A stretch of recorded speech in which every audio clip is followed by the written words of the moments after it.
Hello friends, एक बार फिर से रोबो स्टडीज के यूट्यूब चैनल में आपका स्वागत है। और आज के वीडियो में मैं आपको बहुत इंटरेस्टिंग टॉपिक लेकर आया हूँ, which is journey inside the atom as per the new syllabus 2026, जो इस साल चैप्टर में कुछ चेंजेस हुए हैं, right. But most of the concepts are remain same, right. So this is going to be very very interesting topic, because आप में से बहुत जो फ्यूचर में केमिस्ट्री अगर पढ़ना चाहते हो तो this is the fundamental of chemistry, right. तो यहाँ पर ही आप जानेंगे कि एटम्स क्या है ना, and how the atoms are discovered and atoms are identified. ठीक है, तो let's start the topic without wasting time. Okay, so what is atom? Atom है क्या? आपने कभी सोचा है कि एटम क्या है? तो आपने अभी तक क्लास 8 में पढ़ा होगा what is matter, right? तो what is matter? Matter something which having a mass, है ना, and occupy space, right? जिसपे मास होता है और स्पेस ऑक्यूपाई करता है, उसको हम मैटर बोलते हैं। तो अगर इसको बहुत डिटेल में समझे तो anything you can see, observe and feel, this are the matter. That could be air, that could be solid, that could be water or liquid, anything, right? So, and these matters are made up of the smallest tiny particle called atoms. ये जितने भी matter है जिन पे मास होता है ना, जो space occupy करते हैं, है ना, anything around you is a matter. तो everything is made up of a tiny particle, जिसको हम एटम बोलते हैं। इसको इस पिक्चर में के जरिए समझते हैं तो जितने भी लिविंग, है ना, एंड नॉन लिविंग थिंग्स है, everything is made of atoms. अगर वो एक ह्यूमन है, राइट, एक प्लांट है, एक एलिफेंट है, बैक्टीरिया, फंगी, सेल्स, और इतने नॉन लिविंग थिंग्स आपके अराउंड है। रॉक्स हो गया, आप चेयर, आपकी टेबल, आपकी पेंसिल, स्पून जिससे आप खाते हो, किताब, books, everything and anything what you see it which is made of an matter, वो कहीं ना कहीं वो छोटे पार्टिकल से बना है, जिसको हम एटम बोलते हैं। ठीक है, तो ये बेसिकली एटम्स की जो रूट्स है, जो इसकी डिस्कवरी है, ये बेसिकली काफी पुरानी है, राइट। 600 BCE में एक आचार्य कन्नड़ थे, उन्होंने क्या बोला था? मैटर, जिसको हिंदी में द्रव्य उन्होंने बोला था कि अगर द्रव्य को आप रिपीटेडली डिवाइड करोगे तो आप एक स्मॉलेस्ट पार्टिकल, एक छोटे टाइनी पार्टिकल में आप इनकाउंटर करोगे, जिसको आप फर्दर डिवाइड नहीं कर सकते। ये उस समय की बात थी, ठीक है। और इस छोटे पार्टिकल को उन्होंने कहा परमाणु, जिसको हम इंग्लिश में एटम बोलते हैं, हिंदी में परमाणु बोलते हैं। तो और उन्होंने कहा कि इसको आप देख तो नहीं सकते हो, but it is something which can be repeatedly divided, एक मैटर को। जब आप मैटर को रिपीटेडली डिवाइड करते हो तो आपको एक स्मॉलेस्ट पार्टिकल मिलता है, जिसको आप फर्दर डिवाइड नहीं कर सकते हो। सिमिलर लाइन पे दो वैज्ञानिक ग्रीस के, डेमोक्रिटस एंड हिस्पेशियस, also propose the similar idea. और उन्होंने भी यही कहा कि these are the indivisible particle, right? इसको you cannot further divide, है ना। और ग्रीक में एटोमोस इन्होंने बोला, एटोमोस का मतलब होता है इनडिविजिबल, जिसको हम फर्दर डिवाइड नहीं कर सकते। तो ये पिक्चर है, just to give you feel how this scientist well looks like, है ना। This ancient thinker who gave the idea of atoms. ये है हमारे ऋषि कन्नड़, राइट। और ये है हमारे दो साइंटिस्ट ग्रीक के, ठीक है, जिनका पिक्चर मैंने आपको, तो you will have a feel कि वो कैसे दिखते थे, राइट। ओके, लेट्स आगे बढ़ते हैं। तो अब तो एटम्स क्या है हमको यहाँ तक तो समझ में आ गया था कि मैटर, जो चीज़ हमारे अराउंड पे है, उसके वो छोटे छोटे पार्टिकल से मिलके बना। बट इसका जो पहला मतलब साइंटिफिक इन्वेंशन या डिस्कवरी या इस पे काम हुआ, उसको जॉन डाल्टन ने किया था 1808 में। तो 1808 में डाल्टन ने क्या बोला था? ये जॉन डाल्टन साहब है ना, और इन्होंने एक फर्स्ट साइंटिफिक एटॉमिक थ्योरी इन्होंने दिया। And what he propose that उन्होंने भी ऑलमोस्ट सेम चीज बोला जो कि आचार्य कनाडा और जो ग्रीक के दो थिंकर्स ने बोले थे कि all matters are compose of indivisible particle called atom. जितने भी एटम मैटर है सभी इंडिविजिबल पार्टिकल से बने हैं जिसको हम एटम बोलते हैं, राइट। ये उस समय की सोच थी ना। फर्दर आप पढ़ेंगे और आपने सुना होगा atom can be further divided into 3 parts, but this समय 1808 में जॉन डाल्टन साहब ने बोला कि एटम्स मैटर है, जितने भी मैटर है वो एटम से बना है और एटम्स को हम फर्दर डिवाइड नहीं कर सकते, राइट। इन्होंने बोला atoms are the fundamental building blocks. जैसे आपने सुना होगा cell is the fundamental building blocks of life, उसी तरह जितने भी मैटर है हमारे अराउंड में उसका फंडामेंटल बिल्डिंग ब्लॉक्स एटम है, ओके। एंड ऑफ कोर्स इन्होंने आगे बोल दिया था that again repeating the same thing कि atom can not be broken into the smaller parts further, ठीक है। बट क्या था, इतने कुछ सोचने समझने लिखने के बाद में we could say this is the starting point of the understanding atomic structure. Atom दिखता कैसे है इसकी शुरुआत, ये जो हमारे दिमाग में ये एक सोच, एक क्वेश्चन हमारे दिमाग में लाया उन्होंने जॉन डाल्टन साहब ने 1808 में लेके आया, ओके। तो ये जो थ्योरी था ये बेसिकली हमें एक नई सोच, एक नया डायरेक्शन की तरफ पे ले गया, है ना। और ये थ्योरी के फॉलोइंग में साइंटिस्ट लोग पूछने लगे कि भाई कि एटम क्या चीज से मिलकर बना हुआ है।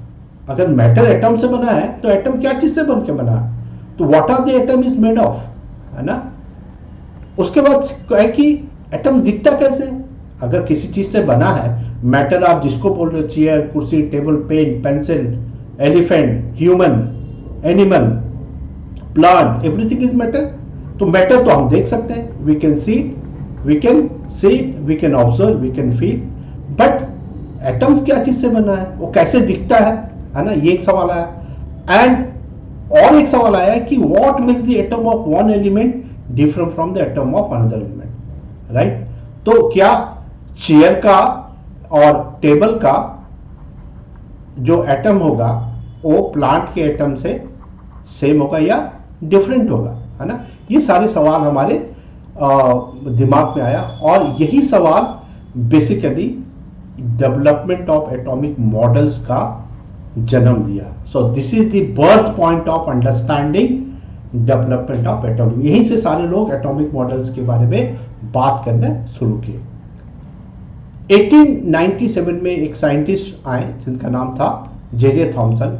एंड जे थॉमसन ने एक सीआरटी ट्यूब एक्सपेरिमेंट इसको बोलते हैं, कैथोड रे ट्यूब एक्सपेरिमेंट इसको बोलते हैं, हाँ एक्सपेरिमेंट बोलते हैं। और ये एक्सपेरिमेंट उन्होंने किया था 1897 में, जिसको हम फर्दर डिस्कस करने वाले हैं नेक्स्ट स्लाइड पर, राइट। तो ये कलरफुल पिक्चर मैंने आपको, ये बेसिकली ये पिक्टोरियल रिप्रेजेंटेशन एक सिंबॉलिक है कि इन्होंने कैसे किया था। बट इन्होंने एग्जैक्टली किया क्या था, इन्होंने क्या किया था 1897 में, और ये जो इनका जो एटॉमिक स्ट्रक्चर या एटॉमिक जो इनकी एक्सपेरिमेंट थी, यहीं से इलेक्ट्रॉन्स का डिस्कवर हुआ, है ना। तो ये था, इसको जैसे हमने कैथोड रे एक्सपेरिमेंट भी बोलते हैं। और इन्होंने क्या किया, एक ग्लास ट्यूब को लिया जिसमें 2 इलेक्ट्रोड्स लगे हुए थे और ग्लास ट्यूब के अंदर पे हाई वोल्टेज पास किया with low pressure. Low pressure कैसे किया, ग्लास ट्यूब के अंदर से सारे गैसेस को उसने, एयर को निकाल दिए और तब उसने कुछ ऑब्जर्व किया, ठीक है। ये अगर आप देखेंगे तो ये है बेसिकली, जैसे हमने बोला इसने 2 ग्लास ट्यूब यूज किया, glass tube A and glass tube B, right. ये glass tube A and glass tube ने यूज किया और 2 इलेक्ट्रोड यूज किया ए एंड बी। और इसने क्या किया कि यहाँ पर ही जो एक वैक्यूम पंप है उसके जरिए यहाँ से सारी गैस इन्होंने बाहर कर दी, राइट। उसके बाद इन्होंने फर्दर क्या किया, यहाँ देखा, क्या देखा कि यहाँ से कुछ रेज पास कर रही हैं। जब इसको बैटरी से जोड़ दिया, ऐड कर दिया हाई वोल्टेज बैटरी से, है ना, हाई वोल्टेज बैटरी से जोड़ दिया तो इसमें से जब करंट पास हुआ, इलेक्ट्रॉन्स पास हुआ, तो यहाँ से कैथोड निकला from negative terminal to the positive terminal, right. तो वेरी सिंपल, एक ग्लास ट्यूब लिया और उसके अंदर पे high voltage but low pressure, and जब उसको हमने एक हाई वोल्टेज पास किया तो उसमें से कैथोड से कुछ रेज निकली which is from the negative terminal to the positive terminal. Fine. Now इसकी की फाइंडिंग्स क्या हुई इस एक्सपेरिमेंट की? तो इसने क्या देखा कि rays moving from the cathode, negative terminal से इसने क्या देखा, रेज निकल रही है जो कि पॉजिटिव टर्मिनल की ओर जा रही है ना, ऐसे रेज पास कर रही है, राइट। और चूंकि ये जा रही है पॉजिटिव से नेगेटिव की तरफ में, तो इसको इन्होंने क्या कहा, कैथोड रे बोला, राइट। क्योंकि कैथोड टर्मिनल से निकले तो क्वेश्चन आता है कि why it is called a cathode ray, because this ray is coming from the cathode, from the negative terminal, है ना, इसलिए इसको कैथोड रे बोला। सेकेंड ऑब्जर्वेशन इसकी क्या थी कि जो निगेटिवली चार्ज पार्टिकल है ये मच स्मॉलर मास में एटम से, राइट, स्मॉलर एटम का जितना मास है उसके कंपैरिजन में ये जो निगेटिव चार्ज पार्टिकल है इसका मास बहुत कम है। थर्ड ऑब्जर्वेशन आया, इन्होंने इसको बोला इलेक्ट्रॉन, जैसे मैंने आपको बोला, इसको बोला इन्होंने इलेक्ट्रॉन्स, और ये एटम से निकलता है, indicative that atoms is comprises of further submolecule, चूंकि ये एक एटम से निकल रहा है, राइट, है ना, because this is made of a metal, और ये यहीं से ये एमिट हो रहा है। इसका मतलब है कि इस मेटल, इस इलेक्ट्रोड के अंदर भी कुछ तो है सब पार्टिकल, जिसके कारण यहां से कुछ रे एमिट हो रहे हैं, और इसको इन्होंने फर्दर इलेक्ट्रॉन बोला, right. Now most important thing, जो कैथोड रे था उनका क्या आइडेंटिफिकेशन था, they are independent of the material, है ना, मटेरियल के नेचर, है ना, independent of the material nature, ठीक है, मेटल के नेचर से इनका कोई डिपेंडेंसी नहीं था। एंड एज आई सेड, इन्होंने ये सब तो पहचाना कि electrons are the fundamental component of all metal and it's present in all the element, है ना। So this is the something charge of an electron, will discuss later on. तो these are the key findings of हमारा glass tube experiment. Okay, next एक बहुत important concept है कि जैसे हमने सवाल किया था कि अभी ये तो पता चल गया कि कैथोड रे है जिससे इलेक्ट्रॉन्स निकलता है, इलेक्ट्रॉन कैथोड टर्मिनल से। थॉमसन ने एक और मॉडल दिया, उसने प्रपोज किया, उसको उन्होंने बोला कि प्लम पुडिंग मॉडल, राइट। तो थॉमसन का जो प्लम पुडिंग मॉडल था, ये बेसिकली इन्होंने बोला कि जो एटम है ये अलग एक एटॉमिक स्ट्रक्चर है, so let's not get confuse. तो plum pudding model says that atom एक स्फीयर है पॉजिटिव चार्ज का, है ना, और उसके अंदर पे इलेक्ट्रॉन डिस्ट्रीब्यूटेड है। जैसे कि अगर ये स्फीयर है एटॉम, तो इसके अंदर पे ये निगेटिव चार्जेस है, राइट, निगेटिव चार्जेस, जिसको उन्होंने इलेक्ट्रॉन बोला, और जो स्फीयर का बाद बाकी जो पार्ट है वो पॉजिटिव चार्ज है, राइट।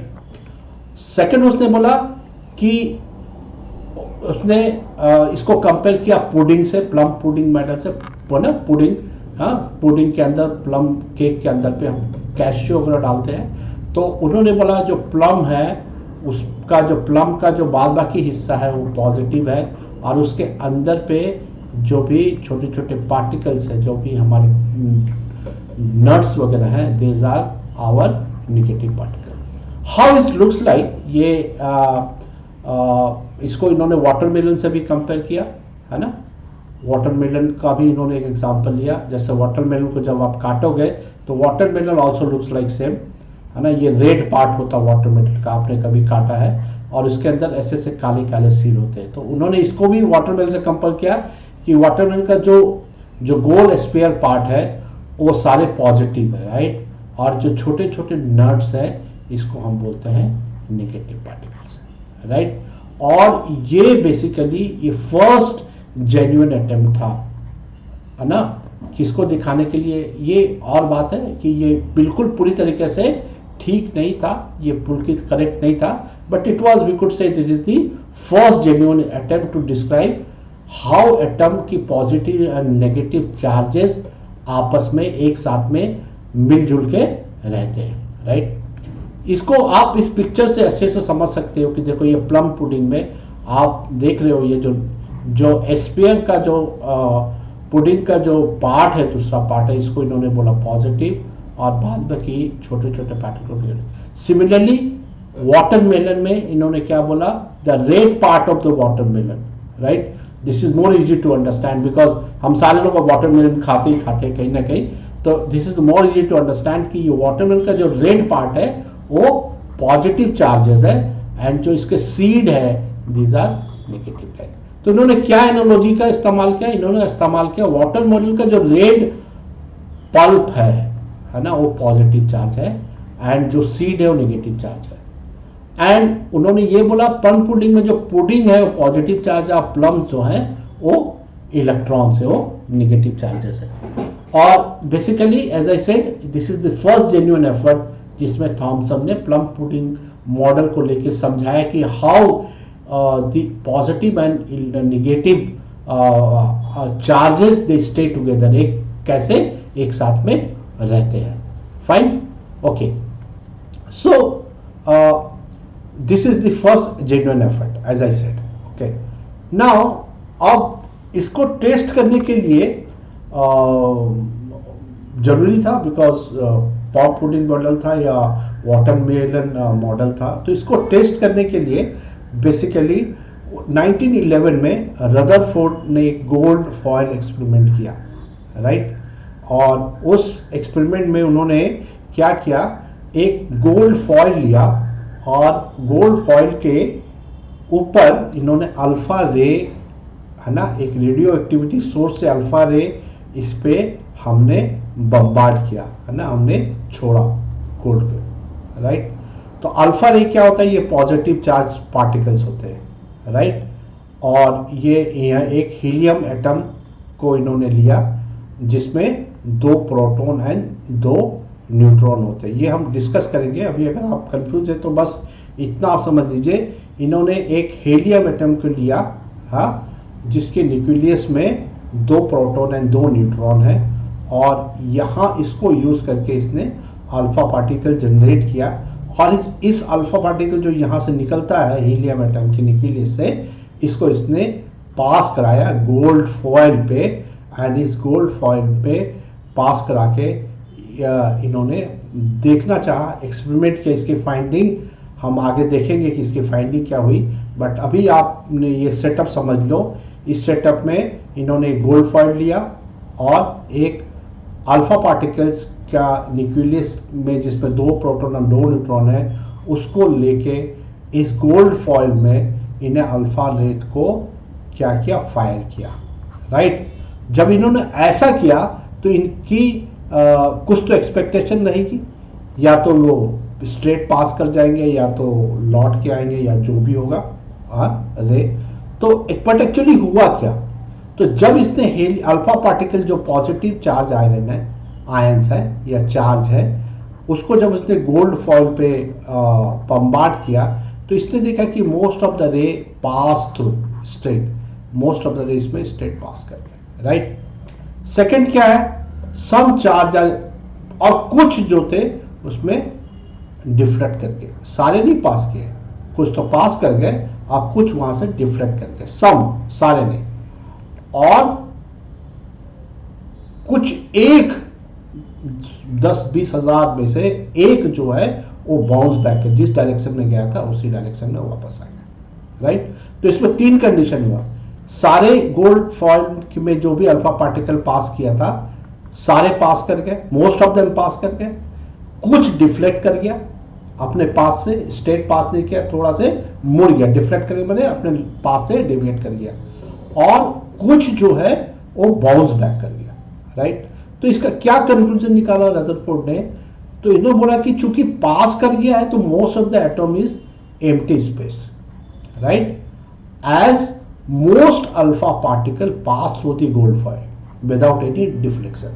चूंकि पूरे के पूरे एटम बिना किसी डिफ्लेक्शन के पास करके अल्फा पार्टिकल्स, तो इसका मतलब है कि जो एटम्स है वो उसमें most of the space empty है, राइट।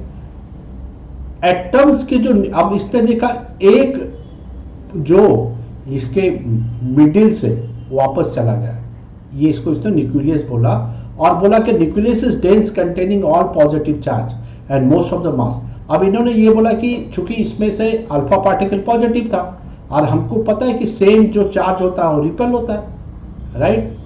तो डेफिनेटली जब अल्फा पार्टिकल जो पॉजिटिव चार्ज है, जब उसने गोल्ड फॉइल पे बम्बार्ड किया, फायर किया, तो फिर से वापस लौटा। इसका मतलब कि वहां पर से वो रिपल हो गया। इसका मतलब कि यहां भी पॉजिटिव चार्ज है, और इसको इसने बोला न्यूक्लियस। क्या बोला? न्यूक्लियस, जो डेंस है और इसमें पॉजिटिव चार्ज है। और इसने बोला जो इलेक्ट्रॉन्स है वो क्या करती है, न्यूक्लियस के चारों ओर चक्कर काटती। तो ऐसा अगर ये न्यूक्लियस है तो ऐसा एटम इलेक्ट्रॉन इस पे चक्कर काट रही है चारों तरफ, राइट। कैसे चक्कर काटती है? जैसे कि the planets orbiting around the sun, है ना, ठीक है। और इसको इसने कैसे कंपेयर किया? इसको प्लैनेटरी मॉडल ऑफ एटम बोला, है ना। इसको क्या बोला? It is the planetary model of atom. Fine, ठीक है, ओके। बट हुआ क्या कि इसने सारे चीजें नहीं बताई, और इसकी रदरफोर्ड के मॉडल में कुछ लिमिटेशन था। तो व्हाट आर दोज लिमिटेशन, है ना। सबसे बड़ा प्रॉब्लम हुआ स्टेबिलिटी प्रॉब्लम। आगे देखेंगे कैसे स्टेबिलिटी प्रॉब्लम। तो उसने क्या बोला कि जो न्यूक्लियस है वो डेंस है, उसमें पॉजिटिव पार्टिकल है, ये तो बोला था उसने। और जो इलेक्ट्रॉन्स है वो न्यूक्लियस के चारों ओर चक्कर लगाती रहती है, राइट। रदरफोर्ड ने ये बोला था अपने गोल्ड फॉइल एक्सपेरिमेंट।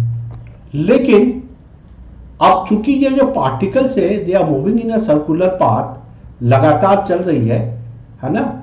और चूंकि सर्कुलर पाथ में चल रही तो हर पॉइंट में उसका डायरेक्शन चेंज हो रहा है, हमको पता है। सर्कुलर मोशन में जब पार्टिकल मूव करता है तो हर पॉइंट पे उसका डायरेक्शन चेंज होता है, राइट। चेंज हो रहा डायरेक्शन मतलब क्या हो गया? उसका एक्सेलरेशन उसको हमेशा मेंटेन रखना पड़ता है ना, तभी तो डायरेक्शन चेंज होगा, फिर भी उसी स्पीड में चलेगा।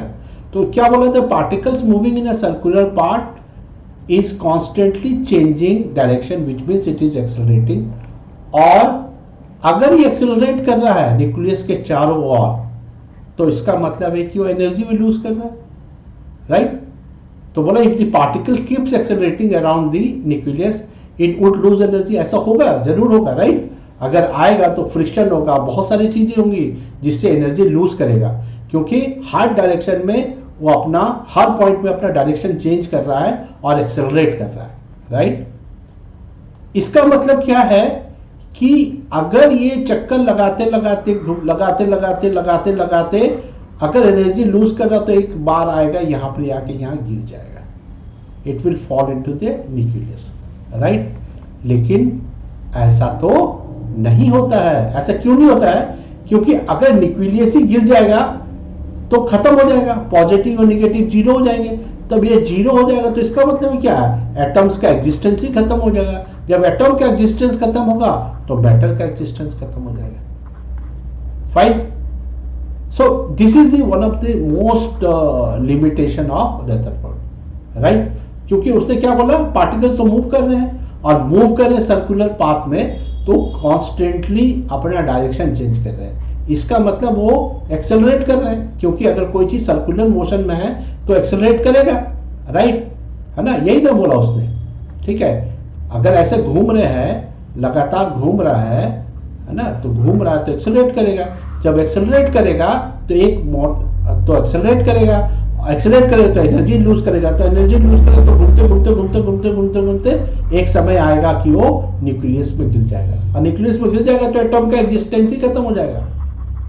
और जब एटम्स ही नहीं रहेगा तो मैटर ही नहीं रहेगा, और मैटर नहीं रहेगा तो दुनिया ही खत्म हो जाएगा, राइट।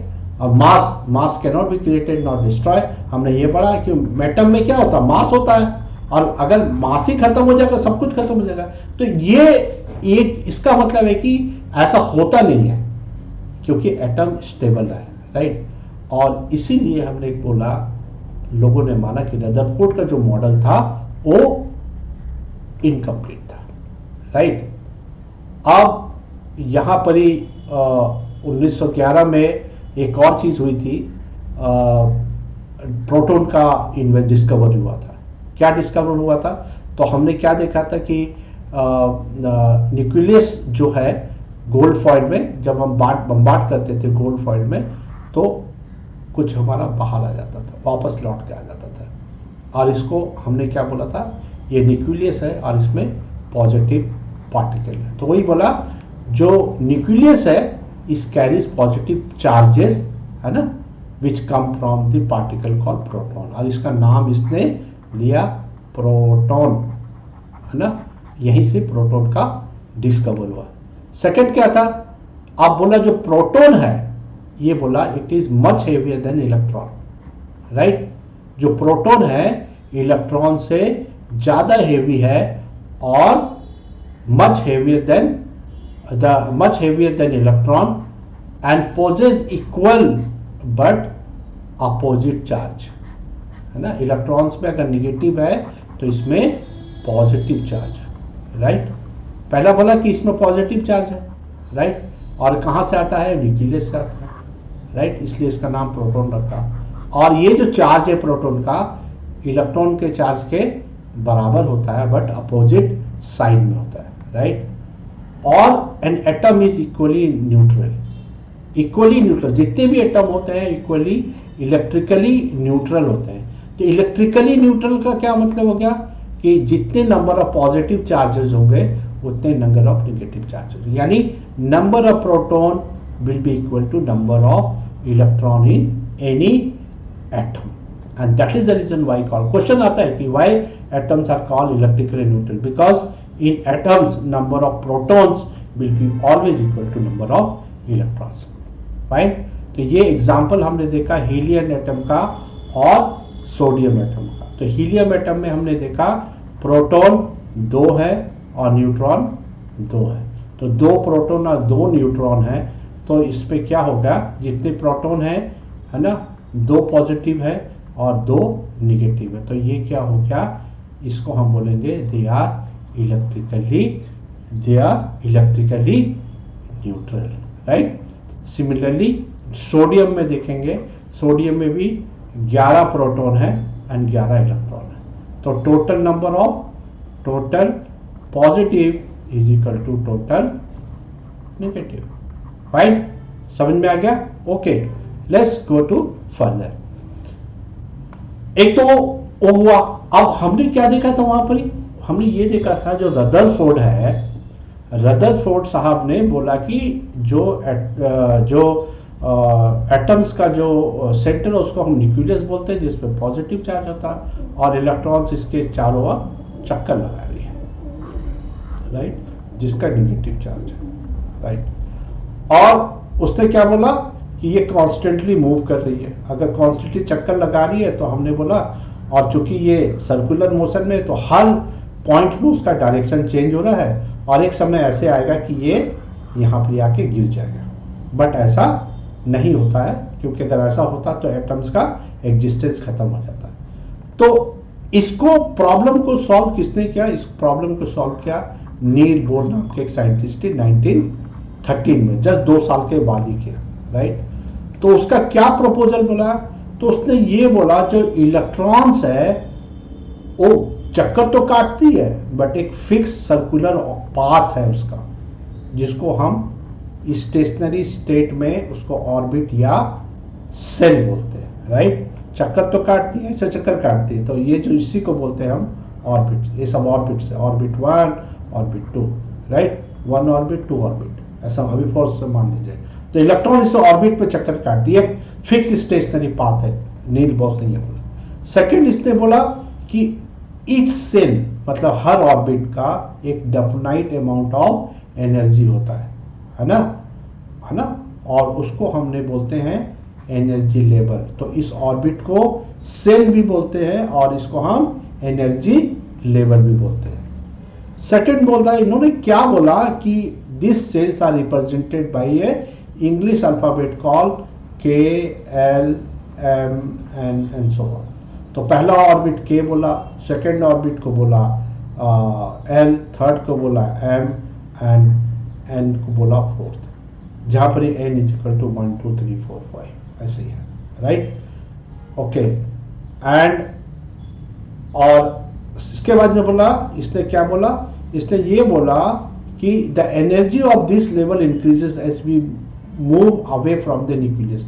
जब हम न्यूक्लियस से अवे जाते हैं तो इस एनर्जी लेवल मतलब इस ऑर्बिट का एनर्जी क्या होता है, इंक्रीज करता है, increase as we move away from the nucleus and vice versa. और an electrons can move another cell by observing or releasing fixed amount of energy। तो यहां पर ही हम क्या देखेंगे, यहां पर ही हमने देखा कि और इसने की एक चीज और बताया which is very very important कि इस cells can hold only certain number of electron, right. तो वो कितने, अब इसको एक बार फिर से मैं आपको रिकैप कर देता हूं, this is very very important. तो जो स्टेबिलिटी प्रॉब्लम था रदरफोर्ड का, उसको नील्स बोर ने क्या किया, सॉल्व किया। उन्होंने क्या बोला कि जो इलेक्ट्रॉन्स है फिक्स ऑर्बिट में सर्कुलर पाथ में चक्कर काटते रहते हैं, राइट, फिक्स ऑर्बिट पे, राइट, ओके। और इसको उन्होंने बोला सेल बोला या ऑर्बिट बोला।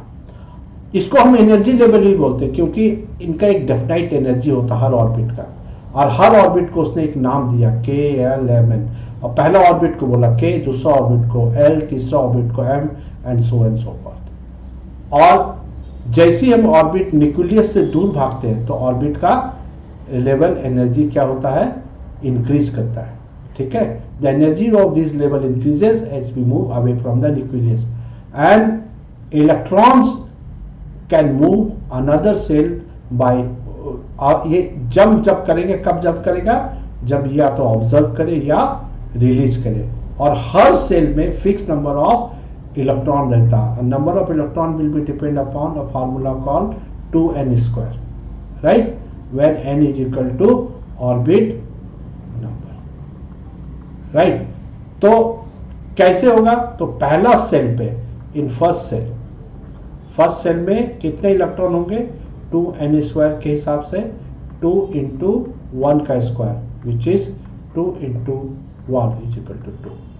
सेकेंड सेल में कैसे होगा, सेकेंड सेल में कितना होगा, 2 × 2 का square is equal to 2 × 2 × 2 is equal to 2 2 × 4 2 × 8, right.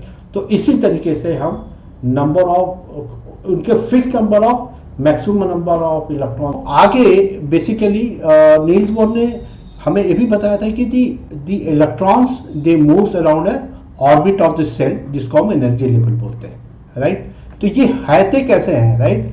तो ये जो ऑर्बिट मैंने पिछले स्लाइड में बताया कि दिस ऑर्बिट्स और the shells are represented by the letter called KLMN, right. और ये आगे बढ़ते जाता है, ठीक है। जहां पर ही जो n है वो है बेसिकली ऑर्बिट नंबर। इसका मतलब हो गया, इसका क्या मतलब हो गया कि अगर n इज इक्वल टू 1 है, इसका मतलब वो है K सेल, है ना। तो K shell is the closest, है ना, न्यूक्लियस से सबसे नजदीक वाले को हम K सेल बोलते हैं। If n is equal to 2 then it is the L shell and when n is equal to 3 it is the M shell, है ना। तो and if it is n is equal to 4 it is the N shell. तो ये basically cell number पे पता चलता है ना। तो ये देखिए पिक्चर है, तो न्यूक्लियस ये हो गया, राइट, और ये हो गया K, ये हो गया L, इसके बाद हो गया M, राइट, एंड N। तो K इज इक्वल टू हो गया 1, L is equal to 2, M is equal to 3 and so. But उसने एक चीज और बताया था कि ऐसा नहीं कि हर सेल पे कितने भी इलेक्ट्रॉन रह सकते हैं, राइट। तो उन्होंने बताया था कि जिसका कम रूल है, सम रूल्स है, राइट, है ना, रूल्स है। तो ये रूल्स बेसिकली डिसाइड करता है कि किसी भी सेल पे कितने इलेक्ट्रॉन होंगे। तो रूल्स ऑफ फिलिंग इलेक्ट्रॉन्स क्या है, तो बोला कि the maximum number of electrons can be accommodated in cell is given by the formula 2n², है ना, 2n², है ना, जहां n is equal to where n is equal to orbit number. तो जहां पर ये जो n है ये है ऑर्बिट नंबर, राइट। तो orbit number of the cell number ही बोलते हैं। तो पहले सेल पे हमें कितने number of electrons can B reside and can be accommodated, तो फर्स्ट सेल में क्या होगा, n इज इक्वल टू 1। तो फार्मूला हमारा क्या है, हाँ हमारा फार्मूला है, इसको मैं थोड़ा से मिटा देता हूं तो आपको सुविधा होगा। तो formula is, our formula is 2n² और यहाँ पर n इज इक्वल टू 1 है, तो क्या हो जाएगा 2 इंटू 1 का square is equal to 2 into 1 into 1 is equal to 2। इसका मतलब हो गया कि फर्स्ट सेल पे, K सेल पे, number of maximum electron can be 2। Let's see the second, again formula is 2n², तो ये हो जाएगा 2 इंटू 2 का square is equal to 2 into 2 into 2 which is 2 2 ज़ा 4, 4 2 ज़ा 8, राइट। उसके बाद में 2 इंटू 2n², थर्ड के लिए 2 इंटू 3 का square is equal to 2 into 3 into 3, यानी 2 3 ज़ा 6 है ना, 6 3 ज़ा 18। तो तीसरे में 18 इलेक्ट्रॉन्स होते हैं, ये इलेक्ट्रॉन्स है, these are electrons, right? तो this is the way how the electrons are distributed or maximum number of electron can be accommodated in any cell. इसी दौरान पे एक और सब पार्टिकल का इन्वेंशन हुआ, 10 पार्टिकल्स इज कॉल्ड न्यूट्रॉन, है ना। अभी तक हमको क्या क्या पता चला था, हमें पता था इलेक्ट्रॉन्स एंड प्रोटॉन्स, राइट। तो प्रोटॉन्स क्या है, न्यूक्लियस में रहता है, इलेक्ट्रॉन्स ऑर्बिट में चक्कर काटते रहता है। बट इन 1932 में एक नया पार्टिकल के बारे में पता चला, दैट इज कॉल्ड न्यूट्रॉन। और ये जो साइंटिस्ट थे जिन्होंने इसका डिस्कवर किया था, it's name is James Chadwick, है ना, दैट इज कॉल्ड न्यू सब एटॉमिक पार्टिकल।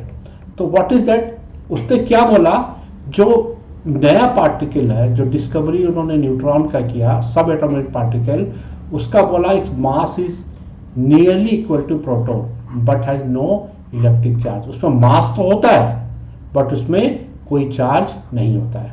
तो न्यूट्रॉन एक ऐसे सब पार्टिकल है जिसका मास प्रोटॉन के बराबर है बट इलेक्ट्रॉन उसके अंदर पे कोई चार्ज नहीं है। बोलता है this neutral particles are named as a neutron and is represented by n, इसको n से हम रिप्रेजेंट करते हैं, right. And neutrons found in the nucleus of, तो जितनी न्यूट्रॉन्स रहता कहाँ, रिसाइड, ये कहता है न्यूक्लियस में। तो न्यूक्लियस में प्रोटॉन के साथ में न्यूट्रॉन रहता है, राइट। चूंकि इसमें कोई चार्ज नहीं है, इसमें पॉजिटिव चार्ज है, तो इनको आपस में रहने में कोई दिक्कत नहीं होती है, राइट। ओके, तो यहाँ पर ही मैंने आपको एग्जाम्पल दिया है। तो यहाँ पर ही आप देखेंगे, यहाँ न्यूक्लियस में, इसमें आप देखेंगे यहाँ पर ही नंबर ऑफ प्रोटॉन है 2 और नंबर ऑफ न्यूट्रॉन भी 2 होंगे यहाँ पर, राइट, है ना, सिमिलरली होता है। तो this is take away from this slide is discovery of neutron is happened in 1932, right. And जो इसका जो मास होता है which is equal to the mass of the proton, but इसमें कोई इलेक्ट्रिकल चार्ज नहीं होता है and it's reside in the found in the nucleus of all the atom, है ना, एक्सेप्ट हाइड्रोजन। ये एक बेसिकली एक्सेप्शन है, फाइन। ओके, सो फाइनली क्या हुआ, तो हमने क्या पाया, अभी तक जितने भी डिस्कवरी हुए थे, तो वी हैव फाउंड 3 सब particle, one is called electron, other is called proton and third is called neutron. तो इलेक्ट्रॉन को E, प्रोटॉन को P और न्यूट्रॉन को N बोलते हैं। इलेक्ट्रॉन में निगेटिव चार्जेस होता है, तो E minus, positive pay plus, और इसमें कोई चार्ज नहीं होता तो इसको कुछ नहीं लिखते हैं। तो इसका रिलेटिव चार्ज बोलते हैं 1, this is +1 for proton and the 0 side. Where is the location, electrons reside outside the nucleus, माने चक्कर काटते रहता है। ये इनसाइड द न्यूक्लियस, ये भी इनसाइड द न्यूक्लियस, राइट। और यही देखिए, ये प्रोटॉन न्यूट्रॉन है ना, ये यही बताता है ना, ये हमने आपको समझाने का कोशिश किया है, ठीक है। तो जो मास होता है, चूंकि प्रोटॉन और न्यूट्रॉन कहाँ होता है, न्यूक्लियस में होता है, राइट, न्यूक्लियस में होता है। तो जो मोस्ट ऑफ द मास है ना, वहां पर ही न्यूक्लियस से ही डिसाइड करता है। तो proton and neutrons are heavy and they contribute to the mass of the proton. तो एटम का जो मास होता है बेसिकली प्रोटॉन और इलेक्ट्रॉन के मास के कारण होता है, and electrons are very very light, इसलिए इसके मास को हम इग्नोर कर देते हैं, right. So with here I am ending this chapter, and let's we will continue this chapter with some other information in the part 2. ठीक है, I hope you will like it. Share it with your friend and subscribe it. It will help us to create more and more good videos in the simple language for you and for your friends. ठीक है, okay, खूब पढ़ाई कीजिए and work hard. You will be successful. I am pretty sure.